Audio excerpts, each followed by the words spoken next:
जाजपुर जिला बड़चणा ब्लॉक राधादीपुर स्थित सरस्वती शिशु विद्या मंदिर 18तम वार्षिक उत्सव अनुष्ठित हो जाए। उत्सव में विद्यालय परिचालना कमिटर सभापति रवीन्द्र कुमार सामल सभापतित्व में आयोजित सभार मुख्य अतिथि भाव बड़चणा विधायक अमर कुमार नायक, सम्मानित अतिथि भाव नरेन्द्र कुमार दास और सुश्री कामिनी नायक जोगदे निजर बहुमूल्य वक्तव्य रखिते। उत्सव में विद्यालय परिचालना कमिटर संपादक रमेश चंद्र नायक, सह संपादक अक्षय कुमार सामल, विद्यालय प्रधान शिक्षयित्री सुश्री जयश्री स्वाईं जोगदे निजर अभिभाषण प्रदान करथिबा बेले भाग्यधर सामल अतिथि परिचय और उपसभापति नीलकंठेश्वर बल धन्यवाद अर्पण करथिले। परे विद्यालय छात्र छात्री मानक द्वारा सांस्कृतिक कार्यक्रम परिवेषण और पुरस्कार वितरण उत्सव अनुष्ठित होइथिला।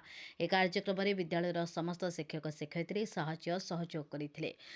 आज्ञा हमर तो प्रति वर्ष वार्षिक उत्सव अनुष्ठित हुए। ए वर्ष आम 18तम वार्षिक उत्सव अनुष्ठित होइछि। आम विद्यालय अनेक सब अभाव असुविधा रही से माननीय विधायक महोदय को आमंत्रित करूँ।